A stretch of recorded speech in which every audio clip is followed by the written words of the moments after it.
You're listening to Every Day's a Saturday USMC Veteran Podcast.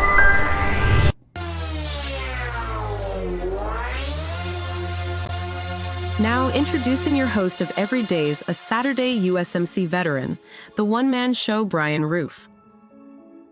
Hey, what's going on, friends and family? Thank you guys so much for tuning in to another great day, another great interview. My next guest came from a great place that's been sending me a lot of great guests. That is podcastguest.com. Podcastguest.com is how I guess I should say it. And that's how I found another one of my great guests here. And he's also a Marine, which we love having our Marines on here. And also a founder of a Scotch company called Fior Scotch. So we're going to let him come on here. I'm going to go ahead and attempt to say his last name. He's got one of the most complicated last names I think I've had on the show yet. But we're going to go ahead and let Mr. Eric Dominijanni come on here and tell his story. What's going on, brother? Hey, hanging in there. How did I do there? You didn't butcher it. You did pretty good. You just did it like without the accent, but you got it. Dominijanni. Yeah. I forgot that part because if you it, it's a lot easier. Yeah, you got the pass. You get the pass. It's like it's the difference between mozzarella and mozzarella. That's what you did. So it's good. Perfect. All right, man. Well, hey, I'm so glad to have you on, brother, to talk all about all the great things that you did and what you got going on, man. So let's learn all about you, where you grew up. And what made you end up decided to join the Marine Corps. Talk about your Marine Corps career. Mm-hmm. I know you went to the officer side, so right. we would love to hear all about it. So. But I have a personality, okay? Well, that's good, man. How did you do on land nav? Yeah, I did well after a while. It took me a little bit longer because actually that's a funny one. I'll get to that eventually. But one of the things was when I went through OCS, I was put in the OCS class where everyone was prior and lived. So these guys have been doing this for years, and I'm there like, what's a compass? So the moonbeam. Yeah, I don't know what that is. Yeah, and I'm looking for like moonbeams, and it's like that's a flashlight. I have no clue. I was lost, absolutely lost. Put on your go fasters, like what? Yeah, exactly. Go ahead, tell us all about it, man. Okay, so I was born in Brooklyn. Shortly after I was born, my parents moved directly to Forest Hills, Queens, which I like to say is the most ethnically diverse county in the world. Very proud of that. That's why you have a Black Italian like myself. People are like, that's awkward. I'm like, yeah, not in my neighborhood. Everyone was mixed growing up, actually. But grew up in Forest Hills, Queens. I was like that guy who was a little too smart for his age and a little bit too short, and I had too big of a mouth to back it up. So I used to get my butt whipped on a regular basis because I just stood out. I was darker than everybody and lighter than everybody else, and I was always had this, just this whole thing always stood out.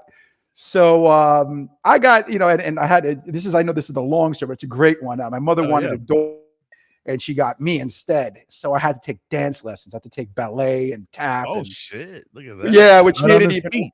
Yeah, exactly. And later on, that would lead to my call sign, which was Disco 6. But, when you do all of that in my neighborhood, you kind of tend to get beaten up a little bit. So for a while, you get tired of getting beat up and realize that, the movements in ballet are not that much different than Kung Fu, for example. So I got, really heavily ingrained in martial arts at a very, very young age because I had to. You compensate, right, for that? Yeah. No, absolutely. That which does not kill us makes us stronger. It's something I grew up, But you asked me why I joined the Marine Corps. So all of that leads to my parents. I'm first generation American. I was not raised at least in my household, in a standard American, household. Like I didn't know who Superman was. I didn't know who Batman, any of that, but I knew who Achilles was, and I knew who Hercules was because at the age, when my parents were kids, that was their traditional upbringing, what they had to read. So for me, when you looked at your heroes in elementary school, I remember having to write like an essay in like second, third grade or something like that. And my peers were like, oh, Babe Ruth and, Lou Gehrig and all these great athletes. And I wrote about Alexander the Great as a kid. And I was like, and I'm looking at my peers like, what's the big deal with this Babe Ruth guy? He's a great baseball player, but why would you look up to him when he's something that within reasonable grasp? You could if you stopped watching baseball and started playing baseball, you too could be as good, or if not better, than Babe Ruth. But to Absolutely. put your goals, that you're the person that you looked up to, like, Alexander the Great, who like conquered the known world at like 19 years old, It's it was, something. yeah. So with that, I got into King Arthur, samurai, with all the I always had like this little bit of a warrior culture, not necessarily the fighting aspect, but the bushido, like that, the how to live your life. Appreciation for history too. It sounds like, Absolutely, absolutely. So that got me into the whole military, martial mindset. And then I was in college. Fortunately, was sent to a college that I could not afford, and I wound up not knowing how I was going to graduate. Here I am. I consider myself a rather intelligent individual, but when you where your next meal is going to come from and how you're going to pay for it, and you have to have more jobs than more hours at work than you do have studying, my grades started slipping. So I looked at the military thinking that, hey, I'll do this and I'll eventually, get back into school. I'll use it for the GI Bill and, go to the Navy or something like that and become a corpsman. I thought they were medics. I didn't know the term. So I walk into the naval recruiter. I'm almost done with school. I'll never forget this. And the guy I come in and talking to him, and he's like, yeah, this is what the Navy could offer you. This is what the Navy could offer you. And I kept talking. He's like, I took a practice ASVAB. I scored like perfect. And it was like 100 questions. And the guy was like, he's like, what do you want to do? And I was like, I just want to be a medic. He's like, oh, you mean a corpsman? And he's like, yeah. And he's like, so, well, what do they do? Will I be going to the field? He's like, nah, you won't go to the field. You'll be in a hospital. So like, what do I do? Will I be wearing camis and stuff like that? He's like, no, you're going to be wearing scrubs. You won't even know what life is like in the military. Not realizing that's what I wanted to do. Man. So I walk out of, completely. So I walk out of the Navy recruiter, and I learned later on, this is a common Marine Corps recruiter trait. He was listening to my conversation the whole time. So the minute I walk out, the Marine literally does like this 90-degree turn right into me, and he's like, do you think you have what it takes to be a United States Marine? What can you do for us? I'm like, what? Do you know who I am? Dude, I was captain of the track team. I'm a martial art instructor. I do this. Give me the paper. I'll show you how bad I am. Not realizing that apparently that's the tactic they use for people like myself. So he after talking, realized that I was almost done with school. So he forwarded me to OCA, the officer candidate in Long Island. And then I wound up going to OCS. They put me in a class I mentioned before. Now, this is the hard part of it all. They put me in a class where it was like 88% prior enlisted. Instead of going to the normal one, I went to the one with 88% prior enlisted. I was still I would say a really good athlete at the time, an amazing athlete, if you ask me. So what was some of a lot of these guys probably like sergeants, maybe staff sergeants or something like that, maybe. Oh, absolutely. I had a gunny select. I had and they basically told me I didn't belong there when I went through OCS for several reasons. One, and this is the bad part, and when I say this, I know the whole Marine Corps isn't like this, but these were my peers at the time. Right. So you have to realize I was a specialist, and to be a Marine, you need to be a generalist.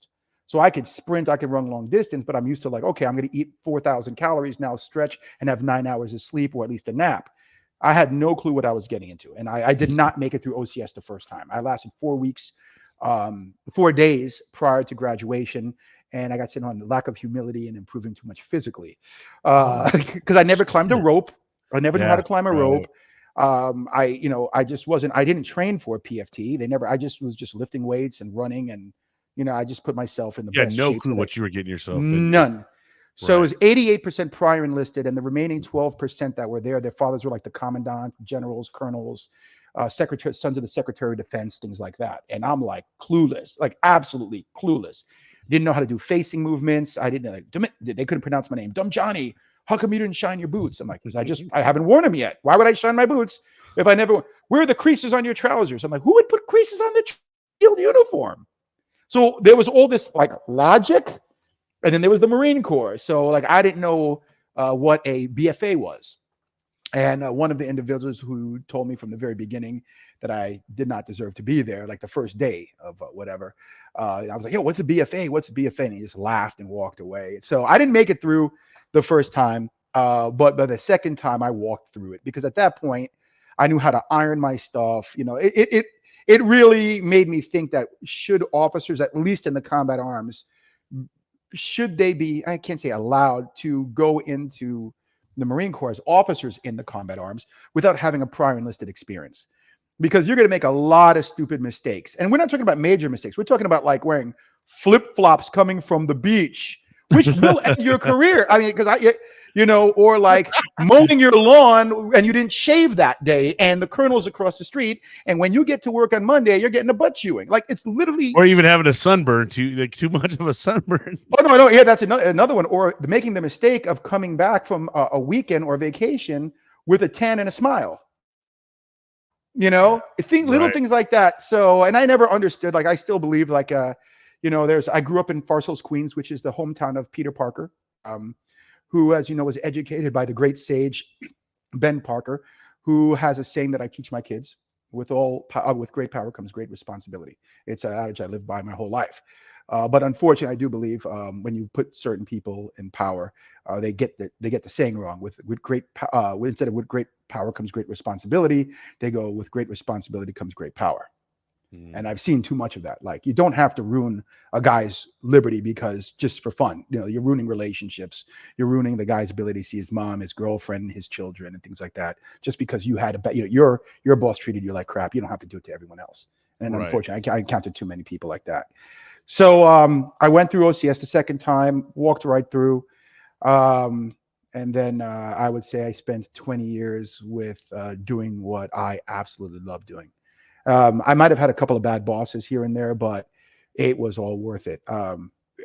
Wow. If you look at my Facebook profile, I would say the majority of my friends are my Marines, not even my peers. I sent to the people there, like my old lieutenants and sergeants, master gunnery sergeants. I remember after I retired, and after I graduated culinary school, I drove from Miami to San Diego and back. I took 30 days. Just took my sweet ass time, and I didn't spend one night in a hotel. Every night was on a former PFC's floor, my master gunnery sergeant's couch, and I did that. And it was the greatest trip I've ever taken in my life.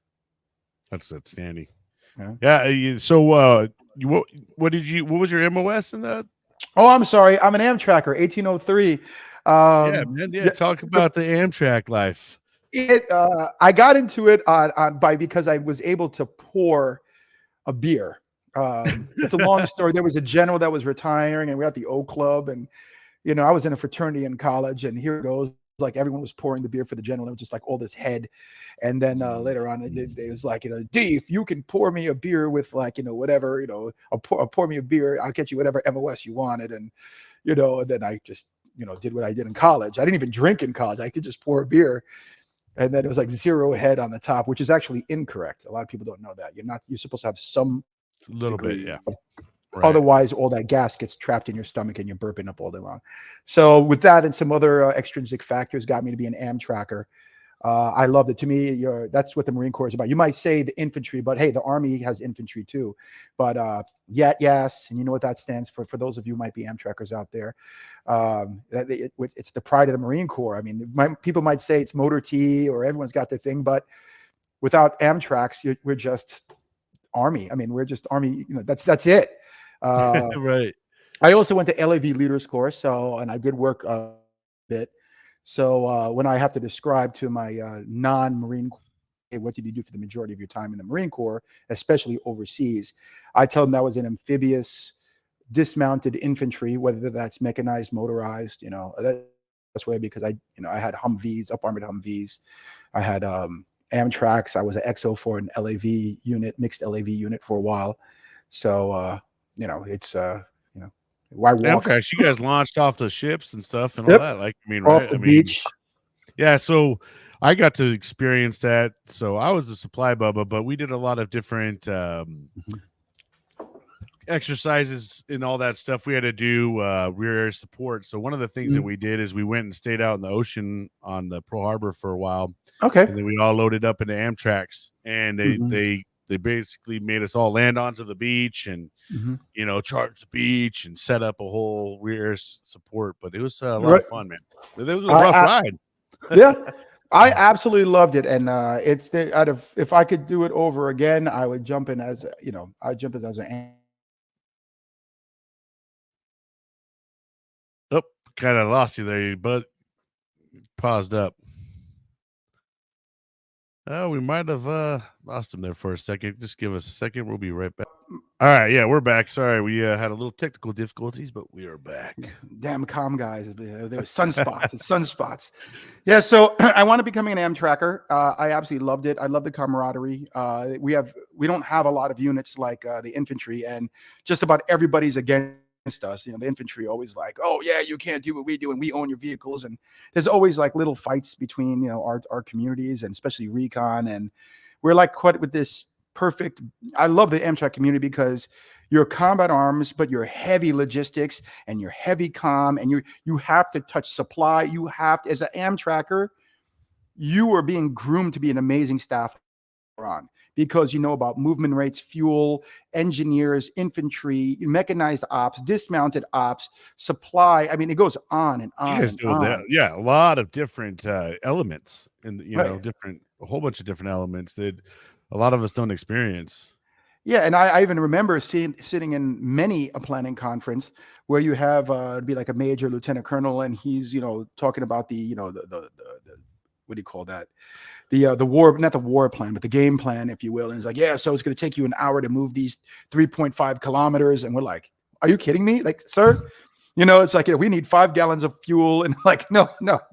Take everything you learned in about dismounted ops and multiply it by 10, multiply the range by 10, multiply dispersion by 10, multiply fuel consumption, water consumption, everything like that by 10. And even how fast we move, multiply everything by 10, and then you're honest. But they just didn't have the reflex. And then I actually even wrote up a paper. I know I'm probably getting too much in the weeds, where I think that once you're a battalion commander, when you're post battalion command as an Amtracker, there's nothing left for us in the community.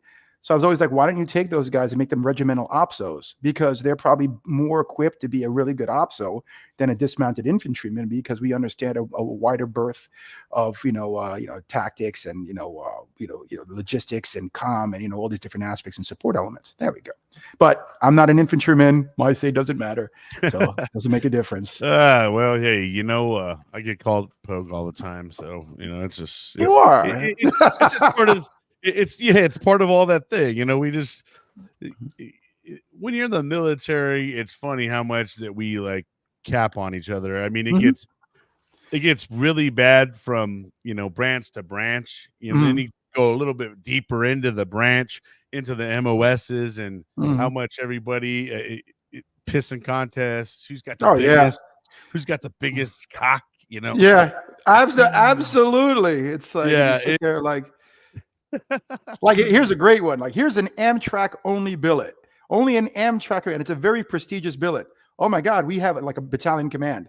Oh my God, we have one extra infantry guy, and there's no battalion command billet for him. They'll kick the Amtracker out of the billet, move the infantry guy in, so he get his minimum of 9 months time, and move him out. I was like, why don't you guys stand up for yourselves?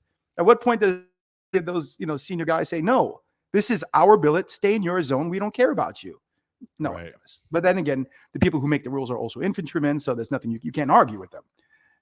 Yeah, that's typically right. It's true though. It's you just got to go with how it goes, I guess. Yeah. So, hey, talk about your kind of the progression of your, you getting promoted and working your way all the way up to major, and how that worked out for you. Oh, it didn't actually. It's a funny one. You remember I told you I had a really big mouth. So I kind of stood out from most of my peers. Like was one of the urban guys. I was one of the guys, and I'm not saying don't read into it. I just stood out in all aspects. I was a Yankee. I didn't go to church 12 times a week. I wasn't married. I was from the city. I like to dance. I didn't marry my sister. Little things like that kind of set me apart from many of my peers. And and I actually stood my ground. In fact, if I could, to give you an example of one of the things I did, and this is very common throughout my career, where the boss had a problem with one of my junior Marines, and the junior Marine really didn't do anything, but you had to make an example. I'm like, but the guy didn't do anything wrong. Oh, come on, D-Stim. Like, no, I'm not standing by you. Then we'd be at the NJP, and I would stand there and I'm like, no, I disagree. I kept my mouth shut. I disagreed with him behind closed doors, but in front, I got nothing to say. One of my Marines, I was back in New York, and this is a couple of years ago, and it turns out he was in my neighborhood, and I live in Forest Hills, Queens.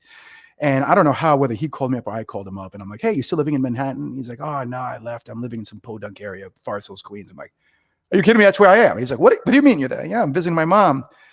And then the next thing you know, he's like, where are you? I'm like, I'm in front of the store over here. And he's like, I'll be down in 5 minutes. I'm like, what? I didn't know. I was like, he's a lawyer now, and he's working in my neighborhood. So he comes down, he gives me a big hug. I was a major. He was one of my captains. And we go to a bar, and I realized a little late that there's a lot of guys in that bar, if you understand what I'm getting at. And we didn't realize it at first. And he got a speeding ticket, and it was a fake. It wasn't real. What happened was he was speeding in a construction zone, but there was no more construction. They just forgot to remove one of the signs, so he really wasn't speeding. So the boss was like, I'm going to pull back his letter of recommendation for going to law school. I'm like, why would you do that? He didn't do anything wrong. He showed me the spot, that he's going to win this. He's like, no. And you better, you got to pull back your letter of recommendation. I'm like, I'm not pulling back my letter of recommendation. I think he's going to make a fine lawyer. And he's like, well, the general's not. I'm like, well, it's up to the general. It's not up to me. It's not up to you. So everyone pulled their letter of recommendation except for me. He didn't get the funded law program. Instead, he got out and became a lawyer. And then we're in this bar with a lot of dudes. And he holds up and he says to everyone, it's like, this is my old boss, Major D. I want to buy, who'll drink with me? I want to buy a shot for this guy because he told the boss to go screw himself, protecting me. So I was like, oh, wow. They're like, okay. I was, that was one of the things. So I had a big mouth. I always stood my ground. I was, in fact, when I retired as a major, I only had one personal award, despite all the other stuff I've done because of that. One of my gunnies looks at me. He's like, 20 years in the Marine Corps and you only have one personal award? And I was like, you got a problem there, gunny? And he goes, no, sir. It shows that you never kissed ass before. Because I've known him for two of my, and I was like, wow. He's like, sir, that's like being enlisted and not having a good conduct medal. And I was like, I've never felt so proud in my life as that in my military career during those 20 years. When he said it, I was like, realization. I never, it's very, very true. I've been on the same, patrols as you, and, we walk out and then, you get the combat V and I'm sitting there like, oh, I was like, yeah, I led the thing. Like, what are you talking about? So it didn't bother me too much, or like that, it bothered me for up to that point, and then I feel like the Marine Corps did kind of frown upon officers kind of chumming it up with the enlisted side, right?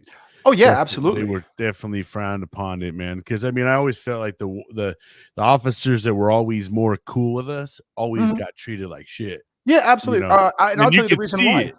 Yeah, I'll tell you a perfect example. This happened. My old boss, my battalion commander, I was at. We had one of those mandatory maintenance or stand down meetings, and we were in like the maintenance. My Marines, and then they were told there was no place to sit, so I sat on the floor with them, and they were like, whoa. And this is not the first time something like this has happened throughout my career, where I sat on the floor, I ate with my Marines instead of the enlisted guys, instead of the officers. And then they're like, I go, something wrong? It's like, wow, I've never seen an officer sit on the floor. And I'm like, what's the big deal? I'm tired, I want to sit down, and they're like, well, and then they all freeze. I'm like, battalion commander's looking at me, isn't he? And they're like, yeah. I was like, shit. So that was Friday. Monday morning, I get called into the battalion commander's office, and he counsels me, saying now that I was chummy with my Marines, but I had too much in common with my Marines. And I said, sir, I didn't go to the academy. My father's not a colonel. My father's not a general. We grew up in roughly the same neighborhood. In fact, one of my Marines was from my neighborhood, and he was homeless, living in a cardboard box. I grew up sleeping on the couch. I didn't have my own bedroom.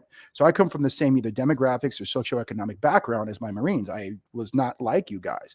So you're absolutely right. I have more in common with my enlisted Marines than the officers, but is that a bad thing? Caveat, when I checked into that unit, and all the company commanders were all introducing ourselves to the boss, you have me, you had the first guy whose father was a general. The second guy's father was our battalion commander's old battalion commander. You with me on that one? The third guy went to the academy. His two brothers went to the academy, and his father went to the academy. And then there was me. So of course, every day I'm getting my butt chewed out for stuff they did, and I'll never forget this great one. This is again why I retired as a major. The boss calls me into his office, and I'd been gone for 4 months. I was in CAX, I was doing my PDSS in Iraq, and then he calls me and he's like, "You don't know what's going on with your company." Like it's like 6 o'clock in the morning. I didn't even have a chance to open up I turned on my emails, and it's like, "Come see me." I'm like, oh. So I get into his office and, "You don't know what's going on at your company," and blah, blah, blah. And I was like, "So what is this about? You see, you don't even know what's going on." I'm like, "You're right, sir. I've been gone for 4 months. I have no clue what's going on. I just got by behind him. Why don't you explain to me what's going on? Your Marines drove over a range gate." And I was like, "That's not possible, sir." He's like, "What do you mean?" It's like, "My guys aren't even in the field today. I'm Bravo Company. I think those guys are Alpha Company. But you want me to call over that company commander so you could yell at him the way you yelled at me?" It's like, "Get out." I know. He was like, "Get out of here." And I was like, so I wasn't good. I mean, I had a lot of respect for my boss, but my understanding from my Marines, my senior Marines, that it's very common, not only with him, but other ones, that they felt like they fear loyalty to their subordinate officers or their subordinate enlisted, because when the crap hits the fan, they're going to back me up as opposed to throw me to the wolves. And I've seen that not only on the officer line, but like first sergeants who walk into a unit and the minute they get to a unit, they start breaking up the platoons. And you're like, "Why are you doing that for a sergeant?" He's like, "Well, because they're just going to have loyalty to their platoon sergeants. They're supposed to have loyalty to the platoon sergeants." Yeah. And I was like, "That's crazy." And it's because the first sergeant has to be feared, or the battalion commander. And I don't agree with that. I'm not saying it's a wrong leadership style. It's just not my leadership style. I felt like, I mean, being in on the listed side, I was more up to doing stuff for the guy that seemed like he was for us, not like against us, right? Yeah. Because I mean, you start to feel like they become just straight pure assholes to you for no apparent reason sometimes, and you're just like, "Gosh damn, dog!" Like, Yeah. And there's nothing you could do about it. Yeah, a lot of the times you're just like, okay, yeah, it especially in the Marine Corps, when it comes to seniority, rank, all that stuff, enlisted versus officer. I mean, you got to stand the hell down, bro. There, I don't care if it was a butter bar lieutenant and it's a sergeant over there getting lippy. That lieutenant's gonna rip his ass up. Well, my thing is, I told you, I'm a New Yorker. Before I was a Marine, I was a New Yorker, and there's something I'm just not going to allow. I could say that I've one of my claims to fame was I chewed out a colonel's butt in front of 2 JAGs and a staff sergeant, cursed out my battalion commander in front of the battalion XO. I've done things like that quite a few times throughout my career, and I don't have one adverse fit rep. The only way that you can win in something like that is A, you have witnesses, and B, you're so right, there's nothing they can do about it. But then you get a nip lock every week, Yeah, you get that. You don't win. Yeah. They give you the whistleblower award, and then you get treated like, oh shit. The only thing I asked, and I remember talking to one of my last bosses, I'm like, things are going to happen. I'm different than all the other guys here. All I asked, that before you jump down my throat, please ask me if I did it first. Right. That's all I asked. Just ask me, because what's going to happen? It's my whole career. The guy starts chewing my butt out. Then he finds out it wasn't me. And then he's already made himself look stupid in front of everybody. And now he's got to basically show that I am the wrong person. So then next week, you were 5 minutes late to whatever. I'm like, "Actually, sir, no offense, you just checked in. That clock is off." This is a true story. The clock is off. He's like, "You're full of crap." And it's like, he's like, "Look at the real time." It's like, "The clock is off, sir." He's like, "Well, why didn't you get it fixed?" I'm like, "We actually have, sir. We put in the paperwork, but because it's on GPS time, satellite time, we can't physically change it. Only text can do it." "You're full of crap." I'm like, "Sir, here's the actual, request." And it's like, "Well, you should have, this is like 3 weeks ago. You should have, hit them up and made sure they did." I'm like, "Sir, they said it's going to take about 3 weeks to get it done." "You're full of crap." And then all of a sudden the texts walk in. "We're here to change the clock to GPS time." And he's just like, timings, everything. Yeah. And again, nip lock every week. Every week after that. I gotta say, man, they are, the Marine Corps is notorious for shooting first and then asking questions later. Yeah. You know what I mean? I don't know how many times I got my ass chewed too. And while you're getting your ass chewed, you can't be like, "It wasn't me. I didn't do it," because that just turns everything up the extra volume. Oh, yeah. So you just got to sit there and take it. I got kind of fired And while my boss was kind of firing me, I was smiling. He's like, look at that. You don't even take your job serious. And he stops. He goes, that was you, wasn't it? And I go, no. and I'm not saying that my boss was racist. He was far from it. But there were only 2 people of color in that area at the time. And I just happened to be on the other side. So because it wasn't going to be the other guy's Marine. It had to be conclusion. Yeah, it had to be his Marine, not his own Marine. It had to be the other guy's Marine, not his Marine. So then they automatically started yelling at me. I said all this stuff. And I'm like, no, I was there. I witnessed all of it. He's like, so that wasn't you? I'm like, no, sir, you got the wrong guy. But I was there. No apologies. I actually told him I even said, I'm tired of this crap. I want a written apology. I want something. And he was like, no, well, I made a decision based on the information that was made available to me at the time, which is the common Marine Corps officer. I made a mistake, but I'm not going to admit it. That's the problem. We're human. We make mistakes. That's what you have to do. So he should have just said, I can understand he didn't make a mistake. He made a decision based on the information that was made available. And I would have understood that. But in my whole career, I've only had one officer that ever apologized to me for doing something very, very similar, to the point that I would have been fired. I mean, literally fired, adverse fit rep and all. And then when he found out, he apologized in front of everybody. Wow, good. Well, that's good. I've never seen that before. He was a full bird colonel. So, so I had a whole, and you know how it works. If you do something to this guy, he forwards all of his, information to the next guy, and it because when they start using keywords, hey, by the way, we don't wear flip flops when we come from the beach here. You're like, oh, you talked to my old boss, so that it's just forwarding that information. So your career is already screwed at that point. But I had a great time, yeah, man. Marine Corps. It's water, but Well, so what ended up being your path once you got out? What was your actual time span? When did you actually join and get out? I joined December 12th. I went to OCS October 8th, 1997, and I retired October 1st. It was October, yeah, I think it was October 1st, 2017. So I did 20 years. And I loved it. I wouldn't go back in time. Maybe I would have punched the person out. If I can go back in time, I might have gone back and done worse things. So were you at Camp Pendleton mostly? Or no, my stuff was at Camp Pendleton. I was in Okinawa, 29 Palms. Oh, because I was single, so it was easy to stumps. send me. Yeah, I did 2 tours in 29 Palms.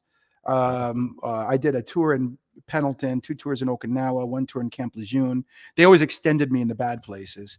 Quantico, and 2 tours in Miami, and 3 times overseas in Iraq as well. And I did a short tour in Afghanistan while they were trying to recalibrate numbers for Marines. I did like my PDSS, and they were going to send me on another PDSS. I'm like, why? I just did a PDSS, but that was for that unit. Now you got to do a PDS for this unit because you're switching units now. What years did you go over to Iraq? I was there for the initial. I was there for the initial push in 2003. Then I was there in 2006. So we were there together. Oh yeah, okay. I was with 37. I was at Camp Commando. Okay, I was. I don't know where that was. I was living in we were by the berm. And pushed through. I was like the 7th Amtrak to roll past the border at the time. So I was with 37, who was supposed to be the lead element. The main effort. And we would be like going up. And the minute we would pass with 3-4, the minute 3-4 would be like a battle handover. They'd get attacked. So 3-4, Colonel McCoy, under Colonel Belcher, Lieutenant Colonel Belcher, he was the main effort because that was what on paper. But Colonel McCoy, like literally the minute they would pass us, they'd get into a firefight. So it's always this comical thing. So it's like, don't ever say you were the main effort. We were the main effort on paper. Oh man, that's crazy. Yeah, well, that is. Yeah, we definitely probably were around the same region at least at the same time because we actually even went up looking for. We were one of the. I think it was the first once or twice. We were the ones that were trying to go rescue Jessica Lynch. Oh right, yeah, yeah. So definitely familiar with that story because that was a big story there in 2003. I remember when their Army convoy, they were right next to us. It's probably one of the most beautiful Army stories that I've ever seen. There was a bunch of soldiers. They got split up from their convoy. They were part of that convoy. And this young black Marine, soldier, for some reason, I keep thinking he's a Marine. Maybe because he was wearing different camis, or maybe he was like embedded with them for whatever, because we speak the same language. but all these senior soldiers were on their vehicles, like passed out, sleeping, in this young black Marine. And the reason why I have to point out his ethnicity is because he had so much dust, that Iraqi Oh, fuck, dust dude. on his Yeah. face. Yeah. A lot of the black guys over there were looking yellowish. Yeah, Oh, fuck. it looked like someone took a thing of flour and just threw it. My buddy and, Flanagan, man. Yeah. Every time he would wake up in the morning, be like, damn, bro. Yeah, exactly. He had white face, as opposed to black face, and his eyes were red. So because of the white powder on his face, and his eyes are red, and he kind of walks up. He's almost like basically Dusting tries to off. run up to us, and then he's like, "Hey, we're trying to find our convoy." And sir, I'm so sorry. I'm like, "Hey, calm down, guy. Like, what's the situation?" And he's like, "Yeah, we got separated from our convoy." And I went over to the Blue Fort tracker and I looked them up and I found them. Yeah, just go up there, make the next right, I think it was, and that's where they are, because they were just forward of our position. And I looked at this young kid, and I see all these senior soldiers like sleeping on the, on the Humvees and stuff, or their 7 tons, whatever they were using. And I said, "Hey," it's like, "Sir," and I'm like, "Who's in charge of this convoy?" And this guy looks at them, and he looks at me, and he goes, "I am." I was like, man, if I could give a medal, I just right there. I was like, the way he did it, he goes, "I am," like, I was like, that was great. That was absolutely fun. And he knew it. I was like, way to go, brother. So that was really good. So yeah, I was there with them for the initial push. And then after, I was in Fallujah in 2005, 2006. And then that was Camp Fallujah. And then my next deployment, I was so after the Fallujah kind of calmed down, at least. Yeah, I was there right after Al-Fajr. Like when the smoke was clearing, that's when we came in. And then my next one was, I was living in Fallujah, not Camp Fallujah, but I was actually in Fallujah. And it was kind of cool. I had my own kitchen. I bonded with the Iraqi police quite well. They thought I was Moroccan because I spoke French and I was bald and I had a tan, and not many officers looked like me that they dealt with in the combat arms side, if you understand what I'm getting at. Yeah. And so they, "Oh yeah," and we had gone on the previous deployment. We had gone on a mission that apparently I wasn't on, even though I was there. And headed up, I was actually in the C7, so I don't know how, I didn't get that, got the same recognition as my peers. But I know I was in the chase, not the C. And what was I in the C? Whatever. I was in one of the command vehicles. And we wound up rescuing, I sent one of my platoons out there, and the insurgents were going after the Iraqi police. The families of anyone who's loyal to the Iraqi, to the Americans, if you will. Yep. And the one guy, his name is, I call him Uncle Aziz to this day. He was Lieutenant Colonel Aziz, and he was in the firefight when I guess they came around from behind and they got into his house, and he had enough money where he had an American toilet house, which is not very common there. So his wife threw their newborn baby in the toilet to protect him, and the Iraqis. The bad Iraqis did some horrible things in the house, and we medevaced his wife and his family to eventually they go to Syria, and she was living there, and he remembered me from that deployment because he saw my face. I did the planning with him, and he saw me during the actual event. And then after that, he was like, me and him were like this, we were real tight. He gave me his prayer beads. I still have them to this day. And I used to have them in my car the whole time, and oh, wow. They're hanging there. Now I have them in a little box, because they're a little bit too meaningful. I don't want them to ever get like damaged in my car. That's awesome. So yeah, it was pretty cool. So sometimes you wonder if you made a difference, like, yeah, fighting is all great and all the other stuff, but we did that. We got a little kid, we called him Blue. There's an article written about him. He had a hole in his heart, and then so he'd get winded very easy because he didn't have oxygenated blood. It was always cyanotic. That means his blood wasn't oxygenated, so he always had this blue tinge about him, and he'd get exhausted after like walking up like 4 steps. So we had a medevac to I can't remember where it was. Jordan, I think it was. And it's a simple surgery. Just, it's unfortunate that area of the world, there's a lot of marrying of cousins. Yeah. And even though genetically there's nothing wrong with marrying your cousin, there might be skeevy, but but when you do it for 2,000 years, you walk into a town. It's a very funny story. There's a town, I think it was called Saklawiya, I can't remember, and it's like 1/4 of all the men are, I'm not sure what the proper term is, so please forgive me. Midgets, little people, dwarves. I'm not sure what the, whatever. So 1/4 of the population are like that. 1/4 of the population have one leg shorter than the other. 1/4 of the population are, midgets with one leg shorter than the other, and the other quarter of the population are like normal men. Holy sheesh! And I was there like, that's what happens when you all have the same last name. Little inbredish, yeah.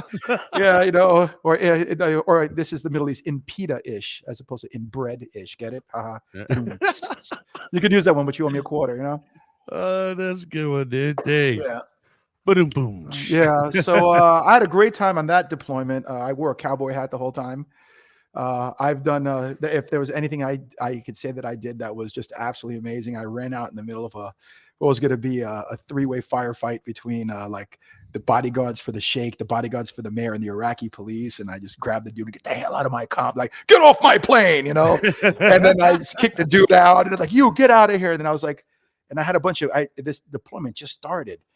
And they gave me, instead of like grunts and stuff, they gave me like candlestick makers and welders, and which is what I wanted, because based on the mission, I could train anybody to be infantry, but you can't train someone to be a generator mechanic. The specialty, yeah. So I said, give me a bunch of candlestick makers. And they were all genius air wingers. So when I had the guy, and I was like, literally had my head cocked back, I was like, get the hell out of here. I'm like, and I hear my interpreter, he's like, yelling at the guy in in Arabic. And then I hear to my other side, I hear the same thing. And I turn around, I'm like, I have 2 interpreters that were very, very loyal to me, as you can see, and none of my Marines there. And I'm like, where the hell are my Marines? And all of a sudden I hear all my Marines were on the rooftop, like just pointing at it. And all the Iraqis were like, whoa. The only thing that could have made it better, it was like my second week in Iraq, or my first week. The only thing that could have made it better, right there, bro. Yeah. Well, I was saying the only thing that could make it better, if anyone makes a movie about this, I beg you to add this in there, to have all the lasers, the red dots. Yeah, right. And when I just yell at him, all the lasers just converge. That's the one thing. And my gunny, he was a gunny at the time. He's like, what are you, crazy, sir? What the hell are you doing? It was like, that was awesome. Like, and then I got a cowboy hat, and Major D cowboy, Major D, he cowboy, so I got a lot of gifts. The Iraqis took care of me very well after that, That's awesome, man. Yeah. I wouldn't give it up for the world. I'd do it again. If you could heal my body, give me a new shoulder, new knees, I'd go back, Oh, yeah. Without a doubt. Yeah. So, once you ended up getting out, man, what path did that send you down once you got out? Well, I left, unfortunately, when you tell your boss that you're going to retire, that means you're worthless and they don't care about you anymore. And once the Marine Corps knows that you're no use to you no more, they literally, and they were hounding me. My old boss was a reservist. My director, he was a reservist. I had 2 in a row, reservists that were trying to get out. Trying to stay in, and I was supposed to replace them, and they didn't want to be replaced. And they're like, hey, D, I just got a son in college. I need this job. So my boss just basically said, look, just go to the gym. You go home. You don't even have to come to work. I'll vouch for him. Like, so I can't do that. It's, it's going to catch up to me. Oh no. And he didn't mean to do anything malicious, the first guy, but when they realize you're not doing anything, and it's like, well, don't talk to me, talk to my boss. My boss is giving you nothing to do. And the second guy was a little bit more evil, if you honestly, he lied. Sure. And all this other stuff. But at the end, I was retiring. I was just wanted to get out of there. I left. I didn't want no end of tour award, no retirement award. I didn't want a formation. They weren't going to give me my flag. I yelled at the colonel in front of give me my freaking damn flag. You guys are just the worst unit I've ever been with. And it was, at the time, it was considered the worst unit for, what do you call that? Camaraderie, morale, or whatever it is in the Marine Corps. I had like 3 of those in a row, believe it or not. My last 3 units were like that.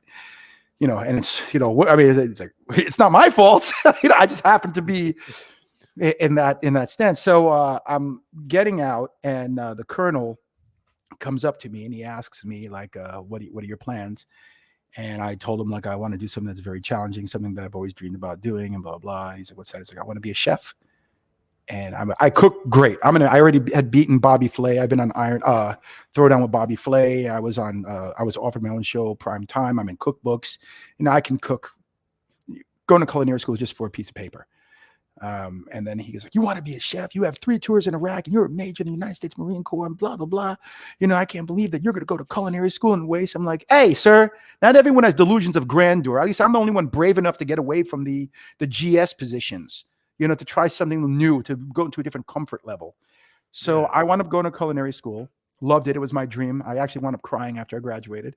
Damn, Only because how long is culinary school? Well, I already had a master's degree at the time. Oh yeah, right. Yeah. Yeah, so I already had a master's, so it was only 1 year of school. I got to study in Singapore and nice. Thailand, including the United States, and I actually got offered a job as an instructor before I even graduated. Wow.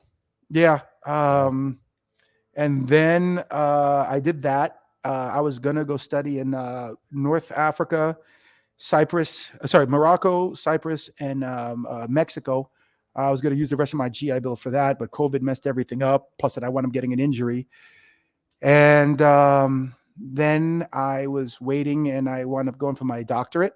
I am just finished my last paper for my last class. Of course, now they're mowing my lawn. You can hear it all.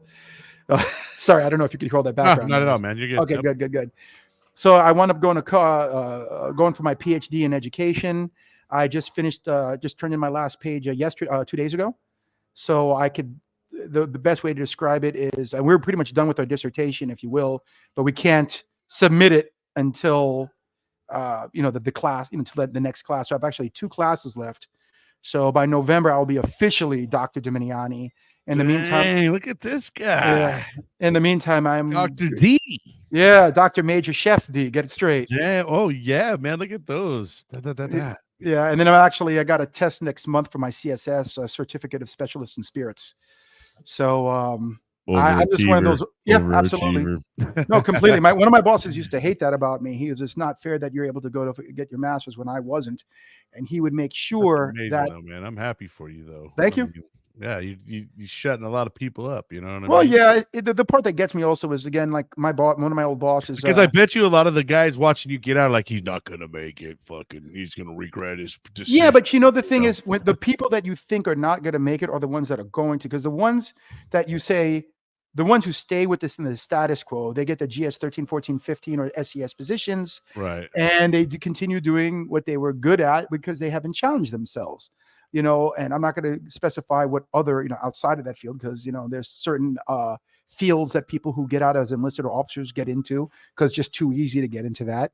It's just a comfort zone. We're so uncomfortable, but we get used to being uncomfortable that, I have to be a contractor. I have to do this. Sure. And I don't get me wrong. I love the Marine Corps. There's nothing, I just was done. That phase of my life is over. I wanted to be Chef Dominijanni, and now I'm going to be Dr. Dominijanni. And then, as you know, that wound up graduating from being to me being a Scotch owner now. I mean, forget about me on this one. My Marines, the ones that I am truly, truly proud of, the ones who retired, you know what they do now? I got one guy, he was a piece of crap. No one would listen to him. He was completely right, but no one would listen to him. Piece of garbage. I'll even mention his name, Death Rage. Michael Death Rage. This guy makes his own electric guitars. He's a musician. He's a tattoo artist and a PhD. And he's enlisted. He wasn't even an officer. Got out as like a corporal or a sergeant. Was falsely accused of something. No one wanted to believe him. Right.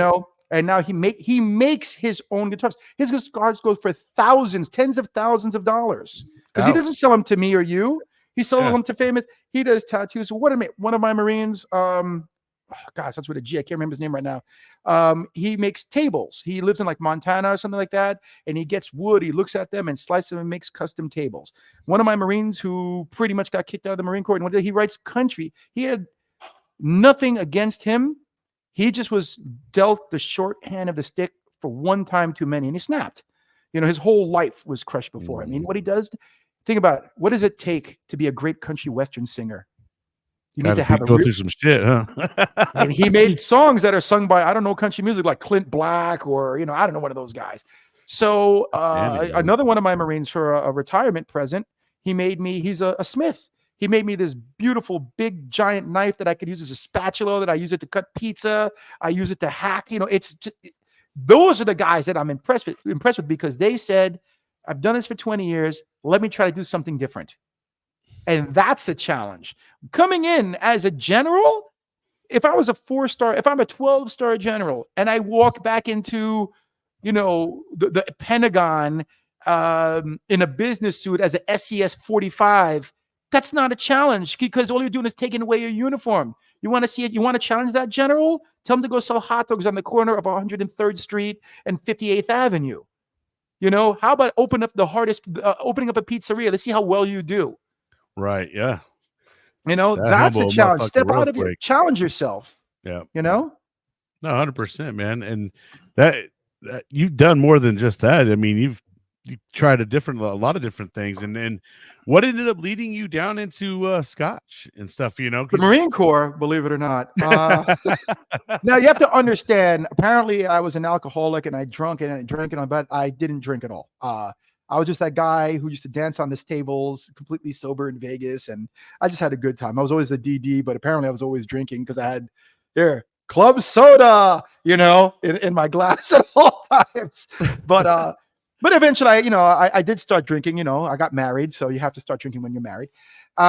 Anyway, so I was in between deployments, and I just come back from, I knew everything about rum. I worked in the Caribbean, man. I know everything about Jamaican rum, Barbados rum. I talked about rum all day long, man. Dang, so look at that. Yeah. So I was stationed in 29 Palms. And as you know, anything you get on base sucks. If you get a haircut on base, what are you doing? Can you just please make it not crooked this time? Can you please make it like I just got a haircut. Battalion XO saw me, was like, yo, you need a haircut. I'm like, I got it. They just can't. They don't have clippers that cut down to the skin. Like I just come out of the field, so I got a haircut. But if you're black like me and your hair is dark, and they can't fade your skin down as if you went out in town. So I just got a haircut. 10 minutes later, he's telling me I need a haircut. And I'm like, they don't have clippers on base. None of the places on base. So reality is when you're on base, you're just lucky to get something substandard. When you go off base, they know they just have to be a little bit better than base. So when you ask for can I have a cheeseburger, medium rare? You're going to get a well-done cheeseburger. Can I have some spaghetti with meatballs? You're going to get spaghetti with clam sauce. You just never get what you want. And people, we just get used to it because we're just happy. We're just, look, I'm just glad I got something. But the problem is we get so used to it and we don't deserve that. We bust our butts more than anyone else on this planet. Why are we trained to suck it up? I'll suck it up in the field. Food is food. Food is fuel. But when I get off of base and I want spaghetti and meatballs and you're giving me guacamole, I'm throwing down with some. I'm throwing hands. You know what I mean? And it's ridiculous because they don't care. They just don't care. So here I am. I'm in 29 Palms. And on the weekends, I would go down to LA every weekend because my best friend from the Marine Corps who got out is there. My best friend from college was there. My oldest friend was there. My brother lived there. Plus, I just had a myriad of friends there. You just had a whole bunch of couches to go sleep on, huh? Yes, absolutely. Beds. Oh shit, that's even better. Yeah, exactly. These guys are doing pretty well. Yeah, you were with some broke ass friends. You had some good friends there, huh? Yeah. So I wound up going to this place. I think, don't quote me, I think it might have been called Bordner's. And I rolled into this place, and this guy offers. It's like, hey, you guys in the military? And they all go, no, he's the only guy because only one other guy was military, but he had gotten out years ago.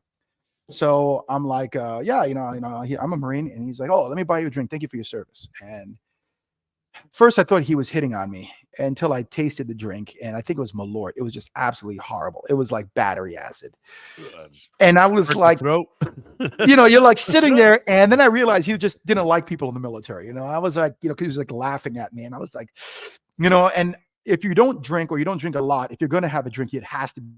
Like I'm driving, so I can't be drinking. I could have one, right, and now this ruins. I'm like, I'm sitting there like, like just angry, Give you some moonshine and shit.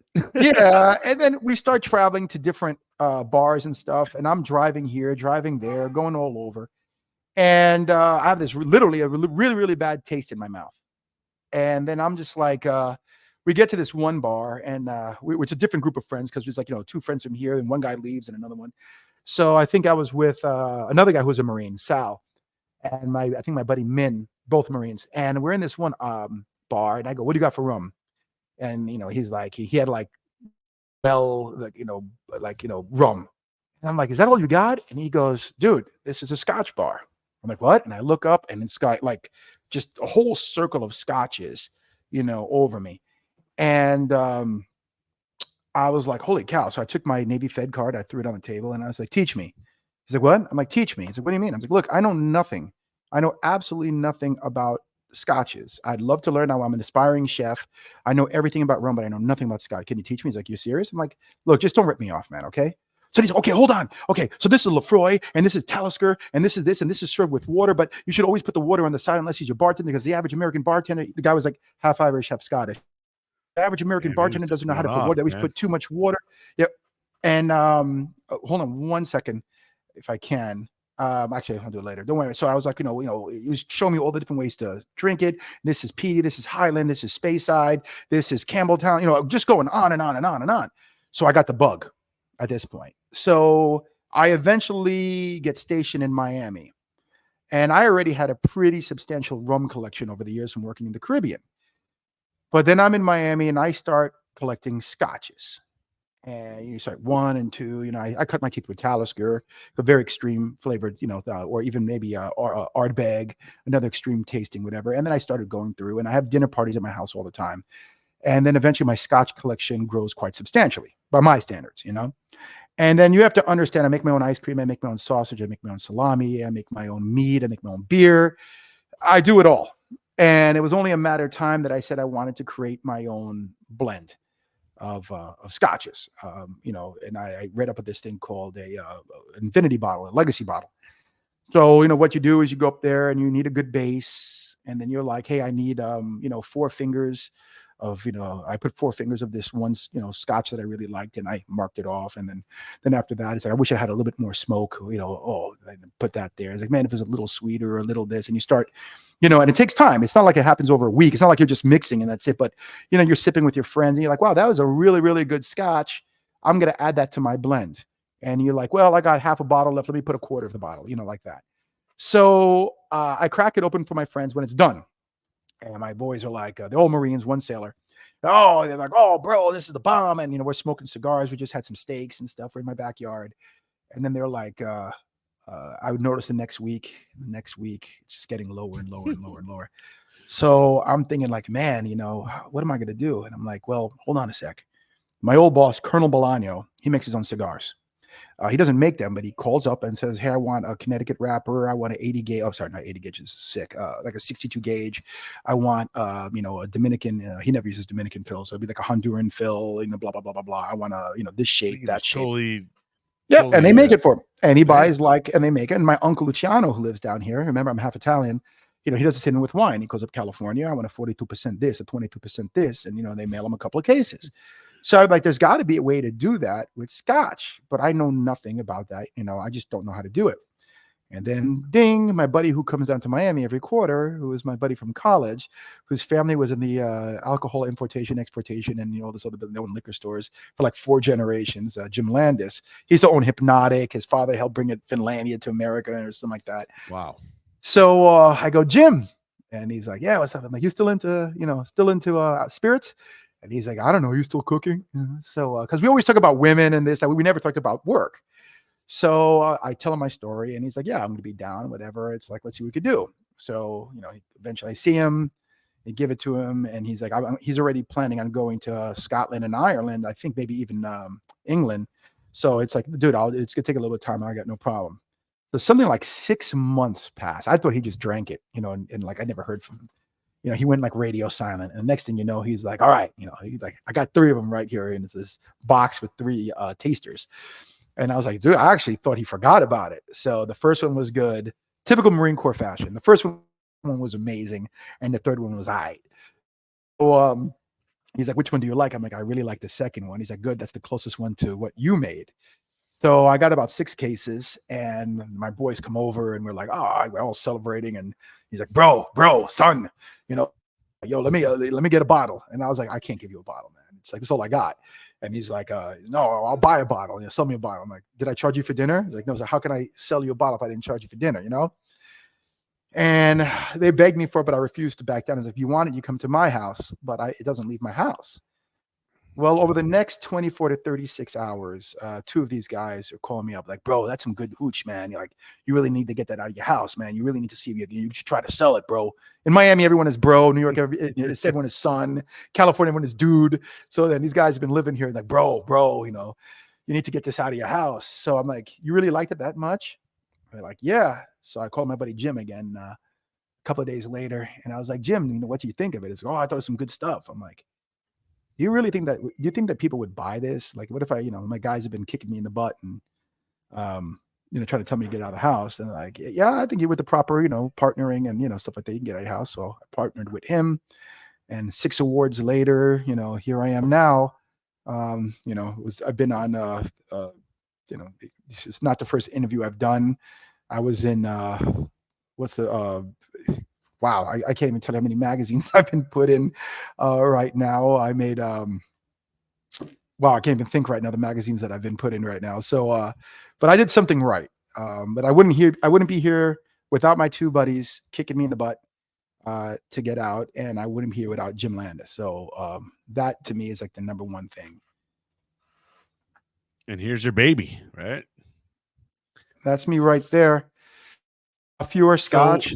Go ahead. Yeah. So what brought you to the name and all that as well? Okay, that's like the best part of the story.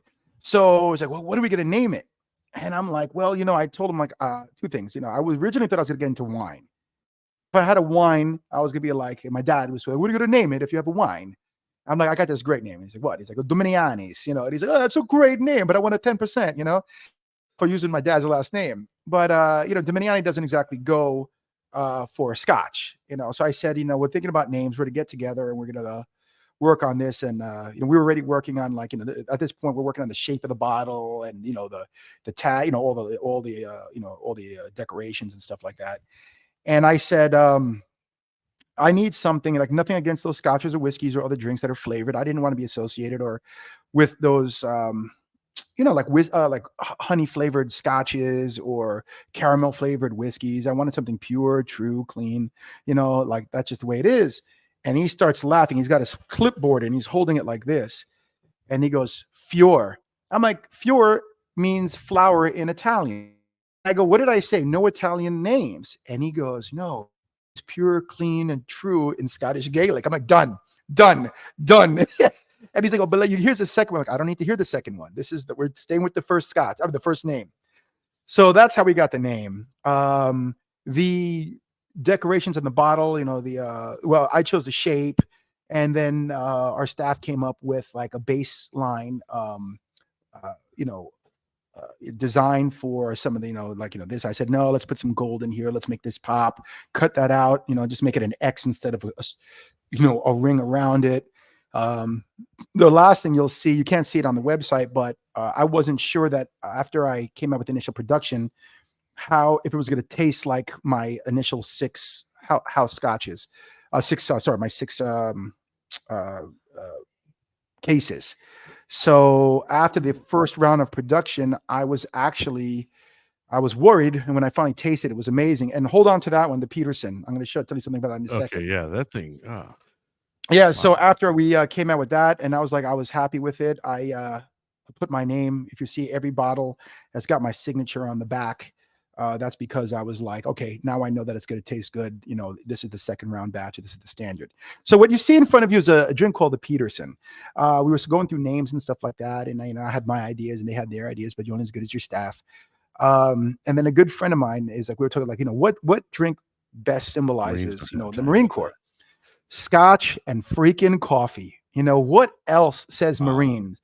So we had this as the Peterson. It's going to change. It's now the Semper Fior.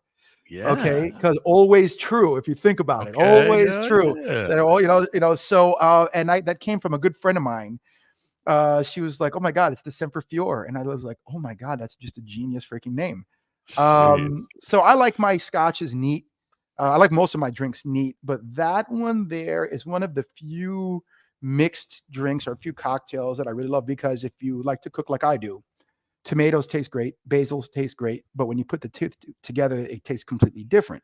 Same thing with this. Take cold brew coffee and my scotch. It just doesn't taste anything like either. It gets almost sweet. That's the only way I could describe it. Almost gets sweet. And Shit, wake your ass up too, man. You'd be ready to go you to with this sleep. drink. Oh, Yeah, or puts you to shit. sleep. Either way, you know, Yeah, one of the two. yeah, either way, you're right.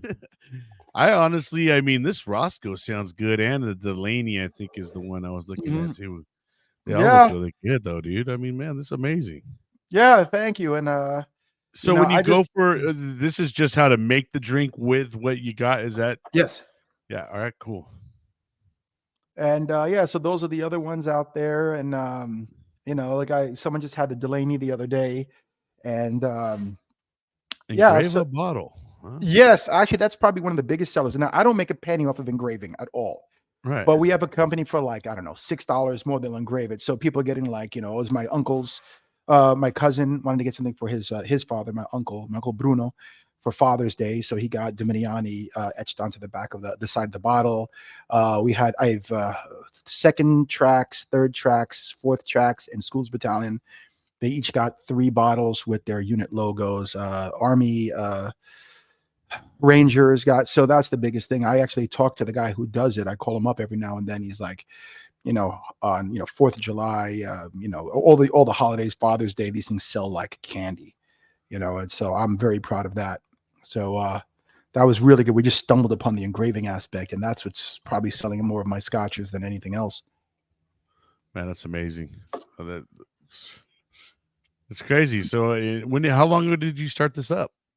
Oh, it's been a lot longer than most people think. You know, when you tell it, so we've been around for 2 Right. years, but it's way before that because, yeah, the COVID, the issue with COVID, and then post COVID, there was a You guys shortage of went glass through all bottles. that shit too, huh? Yeah, then there was a shortage of bottles, and then Oh after the gosh. bottle show, we're waiting online, and after the shortage of bottles, there was a shortage of glass, and then after the shortage of glass, you're waiting online, and then you're like next in line, but all the big companies cut in front of you, or the larger companies are cutting in front of you because they can.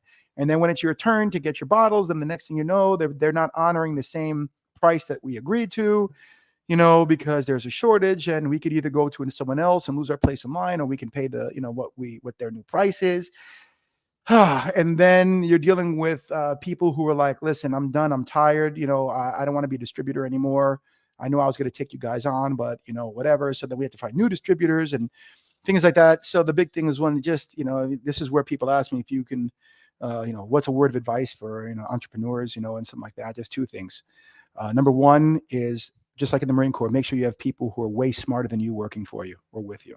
That's I know nothing about the alcohol industry. I wouldn't be here without Jim, and his staff. I just don't know. I can cook and I could do this, but you might make the greatest pizza, but can you sell one? That's the problem. Right. The other one, after that is tenacity.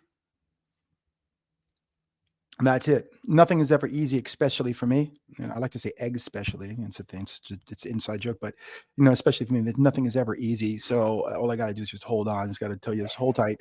Everything's going to crumble around, and just don't give up. Don't give up. Don't give up. Don't give up. It's like, where we're losing money. Yeah, sometimes you might have to lose a little money to make it up there. Don't sell that house yet, just because it's lost money. The value might go up, and maybe you'll get a renter. Of course, there's, you have to take your, factor in reality to it. So basically, we just hung in, we just hung tight, and here we are now. Another thing that I like to mention about my Scotch originally was my investment. We started taking investors. When I first started, quite a few of my Marines wanted to put money. Hey, sir, you were there for us here. We'd like to support you. You have a great product. We want to put in some money into your Scotch. Unfortunately, the minimum investment opportunity was significantly higher than the average person could afford. Sure. So then I was talking to my business partner, and we cut it in half.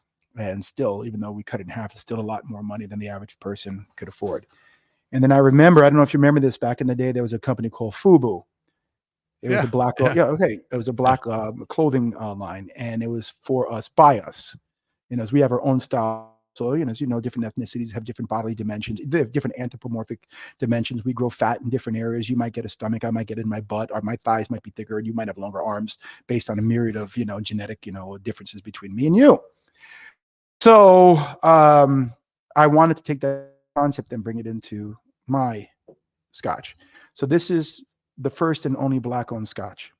It's also the first and only American veteran-owned Scotch. Wow. So how can I call myself a black owner of Scotch if I don't have one minority investor? How could I call myself a veteran-owned Scotch if I don't have one veteran investor? So I was talking to somebody, there's quite a few people who invested in, and it's like, listen, you guys or these guys, depending who I was talking to, you have money. You just want to make more money, and there's nothing wrong. You don't need more money, but you want more money, and there's nothing wrong with that. I want more money. Don't you want more money? Yeah, I But don't think anybody would turn that down. but we all know you have to have money to make money. 100%. And the problem with all these things is you're not giving the average person the opportunity to step up. Sure. Talked to Jim, and I was like, hey, why do we have like these minimum investments? He's like, listen, do you want to deal with one guy who invests $100,000 or 10 guys who invest $10,000? And I go, I'd rather talk to the 10 because those 10 will be friends of mine, people that I know. So he's like, that's a good point. So I said, I'm going to take a tier out of this investment column, if you will, and I'm going to create a tier for my friends and family. And I lowered it down to $10,000 investments. And I think I made over $100,000. I just called up the people who were interested. And I had about $100,000 who invested immediately. I had another one, 100 grand by himself, two friends who threw in 50, 60 each. Wow. By Wednesday, that was a Friday night. By Wednesday, I had about $300,000 in people who wanted to invest, because all I did was lower it to, I wanted to take care of my people. Right. Think about that. All I wanted to do is take care of my people. And I learned something a long time ago. If you take care of your people, they will take care of you. That's a very good saying right there, because that's very true. Yeah. So we're still finalizing the paperwork. Not everyone is, because we're getting the paper. We just started, our second round of investments. And I did want a FUBU concept. And, like imagine, I want to open up, I'm the only Mexican guy in my neighborhood, and I want to open up a Mexican restaurant, and I put authentic. Wouldn't it be great to have a bunch of other Mexican people instead of one, an American guy or one Chinese investor? Wouldn't it be great to have your family, your friends as investors in your company? Nothing against if you're American or Chinese or whatever, Sure. But if you want to I want to have a veteran company. I want veteran investors, I have a minority owned company. I want minority investors because we're the ones who don't have the money. Sure. So and that was my big thing. Give a guy a chance to grow. That's it. And they'll jump on it. Absolutely. Well, I'm glad you're doing so well with it, though, and it's not easy by no means, right? I mean, I'm sure there's a lot of times you were probably like, man, I could tap out of this at any given time, Last week. Yeah, I'll tell you, I was working on my final paper for my class. I had a bunch of personal issues that had popped up over the past month. I have my CSS test next in a couple of weeks, certificate of specialist of spirits. I'm doing a tour. I'm in New York. I'm doing a tasting. I'm doing another tasting here. I got to get back home. I got my daughter's pet rat that I got to get back to, and hopefully she hasn't knocked over her water thing, dying of dehydration. Right. And then I got to get ready to, and then my other daughter has to go up here. She's Civil Air Patrol. She wants to be, following daddy's footsteps and, all this other great stuff. And, it gets some, it just all hits you at once. And that's another thing. It's always going to hit you at once. It's never going to be Monday, solve it. Tuesday's the problem, you solve it. Wednesday, no, you're gonna be completely fine, and everything's gonna hit you like Thursday the 25th, Thursday right before your family shows up for Christmas or Thanksgiving. Yeah. And your mother's gonna get sick, your dog is gonna just this is gonna happen, you broke your car. It's always gonna hit you all at once. So just 100%. be prepared for it. Yep. Well, hey man, I appreciate you coming on and talking about everything you've came on and you shared with us. And I love to see, people after their service still going out and doing great things. And you're finding ways to still help out, your loved ones, your family, your friends, your old Marines. I mean, it's amazing. But once again, I appreciate you. Is there any last things you'd like to say before we head out? Oh, wow. To my Amtrackers out there, yat yas to my team Gators out there. We had this great saying in Iraq, winning hearts and minds, 2 to the heart, 1 to the mind. It's because I bumped into one of my old guys here a couple of weeks ago, and it was a very funny one to my old 8 guys. It's like Pit 8 is great. It's a corny one, but it was a joke between us. No, the biggest thing is just Step out of your comfort zone. When you're in the Marine Corps, you're trained to step out of your comfort zone. So when you get out of the Marine Corps, why don't you do the same thing? Live your dream. You've busted your butt for 20 years. Why don't you do something you love now? You're out of the system. You don't have to play the game anymore. If you always wanted to be a fireman, become a fireman. If you always wanted to be a chef, why don't you become a chef? Because, well, I don't want to take the risk. You took enough risks in Iraq. Right. You took enough risk in Afghanistan or Somalia, whatever it is. Why don't you go out there and do what you love? The next half of your life is yours to enjoy. You might as well enjoy it. Take off that tie, take off that business suit and walk around barefoot in the grass like you've always wanted. Get some facial hair for once, just relax and enjoy yourself just for a little bit. Get the haircut you wanted, Don't be afraid to get out of that comfort zone, right? You know what I mean? Like, they trained us to do it, but when you get out, you stay in your comfort zone. yep. And don't get me wrong. Like I said, the last thing is like all those guys who are SESs and GSs and stuff like that. That's fine. We need that. Why would you want to get rid of that, requisite knowledge?